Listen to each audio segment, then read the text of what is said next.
Okay, so P8.1, vectors and scalars. So there are two types of quantity. One type of quantity is a vector and one type of quantity is a scalar. And let's start with the scalar because scalar is the simplest one. Okay, so a scalar only has magnitude. And magnitude is just a posh word for size. Okay. So for example, mass is a scalar. So you'd say 1 kilogram. It doesn't tell you anything about the direction, it just tells you how much. Okay. Distance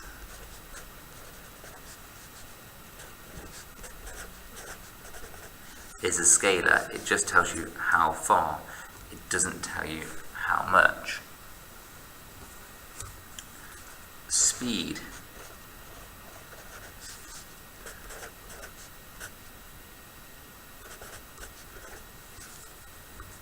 is a scalar, it just tells you how fast you're going, it doesn't tell you which direction you're going in. Okay, those are all scalars, they only have a size. Then you've got your second type of quantities. These are vectors. Now vectors are a little bit special. They have got a magnitude and a direction. Okay, an example of a scalar would, a vector would be velocity. It tells you how fast you're going, but it also tells you which direction it's going in. Okay, and displacement, because not only to tell you how far, but that's from the start. Okay, so that's 100 meters from the starting position, whereas distance is just 100 meters. It could be in any direction, it could be zigzag, it could be a curve, anything, doesn't matter. I'll come into a bit more detail on that later. And force, so you'd say 10 newtons. If you're talking about weight, then it would be 10 newtons acting downwards. Okay, and I've already shown you how to represent that on that last arrow, and hopefully you're familiar with force arrows that can help you with this. But if you want to draw a vector, then they can all be represented by arrows. So vectors can be represented by arrows. Where the direction of the arrow shows the direction of the vector,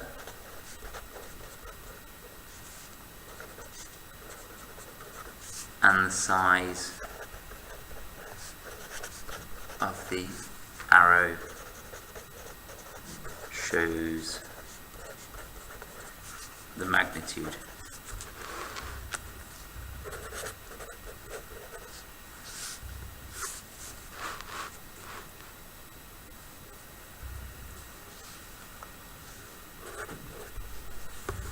Okay, so vectors can be represented by arrows, but the direction of the arrow shows the direction of the vector, and the size of the arrow shows the magnitude. So how does that work? Well, let's start off with displacement and the difference between displacement and distance. So if I'm here in my home and I want to get to here, say school,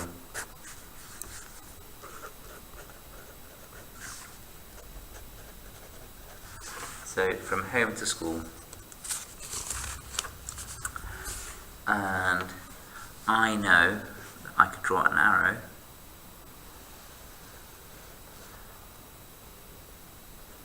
like this, and that would show the displacement.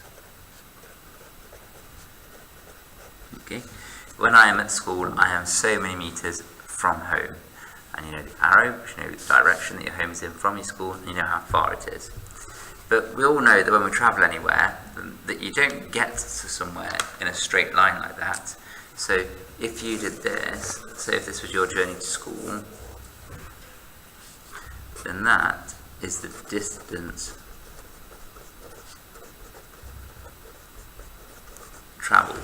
Okay, so this one is the distance that you've travelled to get to school, but this is your displacement from home when you're at school, or from school when you're at home. And the way that this gets asked on exam questions is there tends to be a scale on there, which might say something like 1 centimetre to 1 mile, and then you'd have to measure the distance from there, the displacement from there to there, and then times it, and then convert it from centimetres into miles, for example. Or you might have to do a piece of string and work out the distance, but they're never going to ask you the piece of string one in the exam because they don't expect you to have one on you. So they'll only ever ask you to measure the displacement. Okay, so the next one is if you're doing forces. So that was for difference between displacement and distance. If you're doing forces,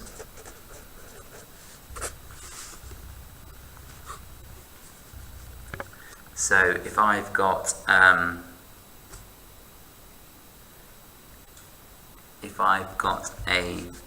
kettle on a worktop, I know that I'm going to have a force acting downwards like that. And notice how I draw my force for my kettle. Okay, I draw it from the centre of mass, so right from the centre of the kettle, and it's going away from the direction of the body that it's attached to because the force is going away. Okay, so that would be the one for weight. And the size of the arrow tells me the size of the force. So if I've got my cup here next to my kettle, I'm going to have a smaller arrow because it's got a smaller weight. Okay. Now, let's imagine that I'm taking 2 dogs for a walk and they're both on a lead, and one's going that way and one's going that way, and I'm here like this. Okay, and I'm trying to walk my 2 dogs, and this one is pulling up here with a force of 100 newtons, and this one is pulling this way with a force of 50 newtons. So this arrow needs to be twice as big as this arrow. And I want to know what the overall effect of that's going to be. So I want to know what the resultant force is. Well, because they are vectors, you can add them together. But when you do add them together, you don't just add the amounts up. So, for example, if I've got 1 kilogram of mass, and I wanted to know how much mass would I have if I added another 3 kilograms, well then I know it's just going to be 4 kilograms, because when it's mass, it's a scalar, so you just add it up. If I've travelled 100 metres and then I travel another 100 metres, I'm going to travel 200 metres. It doesn't matter, nothing else matters. You know, if I've got a speed of 100 metres per second, and I give it another 10 metres per second speed, then I know that I'm going to be going at 110 metres per second. You just add it up, you don't need to worry about direction. That is not true for vectors. So for vectors, what I've got to do is I've got to do something a bit cleverer. So if I know that I've been dragged in this direction by 1 dog by 100 newtons, and I'm being dragged in this direction by another dog by 50 newtons, I can do something called the tail to tip method. So if I go, so that's my 100 newtons. I can then, wherever that one ended, I can then put that one there, and I can say that one is 50 newtons, like that. Okay? And if you look, it's the same as that one there, and it's the same as that one there. So that's the same length, that's the same length. And then my resultant force is just going to be from there to there, and that would be r, which is my resultant force. So I'm going to get dragged in that direction.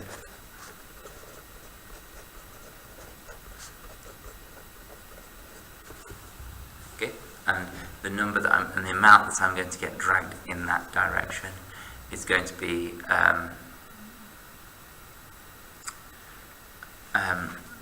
the length of this hypotenuse here. So again, if you were given a scale, so if you were to say that 1 Newton equals 1 centimetre, you'd need to measure the length of that from there to there. So that would be 100 centimetres, that would be 50 centimetres, and whatever the hypotenuse is, that would be the length of the resultant force. Because you know a bit about triangles, you know that this r is going to be bigger than these two, but it's not going to be as big as 150. So you're looking for a number for r, which is somewhere between 100 and 150.